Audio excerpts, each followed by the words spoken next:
Assalamualaikum warahmatullahi wabarakatuh. Saudara-saudara sekalian yang saya hormati, eh, bicara tentang hukum, rupa-rupanya di era Bapak Prabowo sebagai presiden terpilih, kelihatannya secara hukum akan ditegakkan dan dengan tegas akan menghukum siapa saja yang sekiranya menyenggol-nyenggol ke ranah hukum. Kalau di zaman Pak Jokowi dibilang mau dibunuh, mau digantung, mau dipenjarakan, dan dihina-hina sehina-hinanya. Tidak ada perlakuan apapun. Artinya orang-orang itu bebas melenggang ya, tidak dikenai hukum. Tapi di zaman Pak Prabowo kali ini, naga-naganya akan ada penegakan hukum. Seperti apa yang dikatakan oleh ahli atau pakar hukum, Bapak Asep Irawan ini. Beliau mengatakan bahwa siapapun dari level apapun kalau terbukti bersalah, tetap harus ditindak. Perkara itu nanti benar atau salah adalah pihak pengadilan yang akan memutuskan. Jadi yang pertama adalah dilaporkan atau dipanggil, walaupun nggak ada laporan dari masyarakat. Kalau memang itu sudah menyerempet ke ranah hukum, tetap akan dipanggil polisi. Dan hasilnya akan ditentukan di pengadilan. Nah, ini kami sangat setuju. Kesalahan terbesar Bapak Jokowi adalah tidak menghukum orang-orang yang bertindak sewenang-wenang dan menghina sesuka hati, dan juga melanggar hukum sesuka hati, tidak pernah dihukum. Itulah kesalahan terbesar Pak Jokowi. Semoga di era Pak Prabowo ini hukum begitu tegas, harus dijunjung tinggi dan juga harus dilaksanakan. Kita sebagai rakyat yang sudah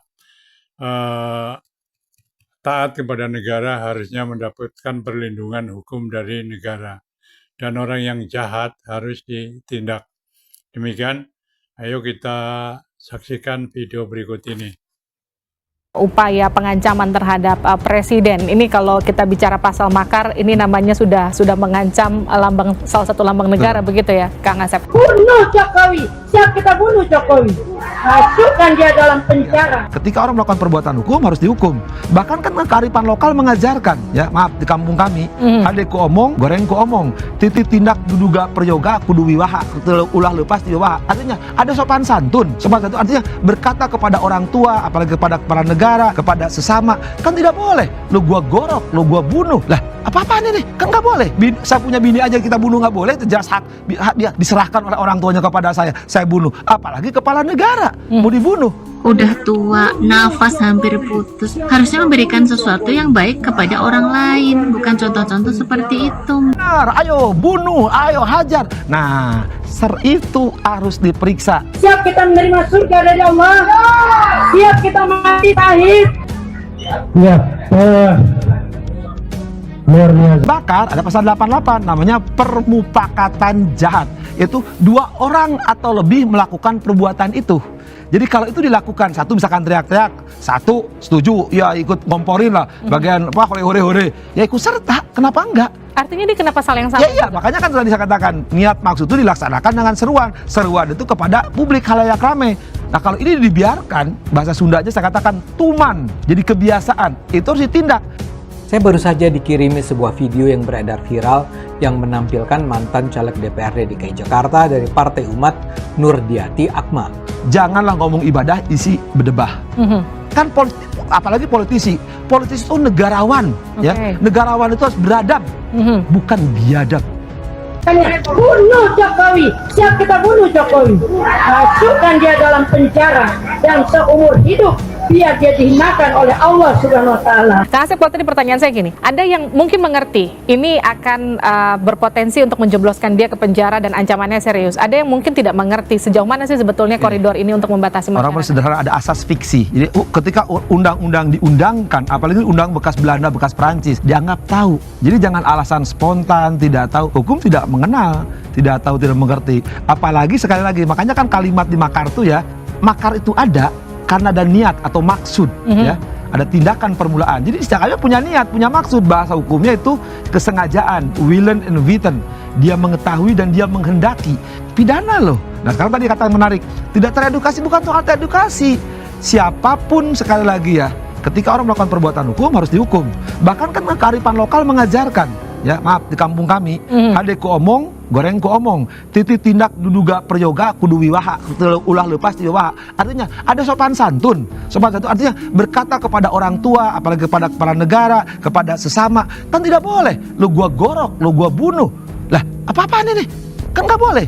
Saya punya bini aja kita bunuh nggak boleh. Itu jelas hak dia diserahkan oleh orang tuanya kepada saya bunuh. Apalagi kepala negara mau dibunuh. Jadi artinya apa? Saya katakan lagi, siapapun tidak boleh berkata kasar. Itu kearifan lokal mengatakan. Nah apalagi sekarang kepada kepala negara, ya, yang itu per 5 tahun biayanya triliunan, korbannya 500, polisi 25 lebih yang meninggal. Lah sekarang ada orang enak-enak teriak-teriak mau digorok. Lah ini apa-apaan? Nah kalau ini dibiarkan, bahasa Sundanya saya katakan tuman, jadi kebiasaan, itu harus ditindak. Gayamu sok sangar, Mbah, lihat lo umur kamu sudah berapa, ha? Dan guna kamu selama hidup di Indonesia itu, guna kamu untuk bangsa negara itu apa, ha? Pak Jokowi itu adalah presidennya rakyat Indonesia. Dan rakyat Indonesia itu lebih simpati kepada Pak Jokowi daripada ke kamu, Mbah. Coba Mbah sendiri berani bilang nggak begitu di depannya Bapak Presiden Joko Widodo? Hah? Udah tua, nafas hampir putus. Harusnya memberikan sesuatu yang baik kepada orang lain, bukan contoh-contoh seperti itu, Mbah. Terus kamu ngelakuin itu, hah? Siapa yang bayar kamu, hah? Masa sih dengan keinginan sendiri mau ngelakuin seperti itu?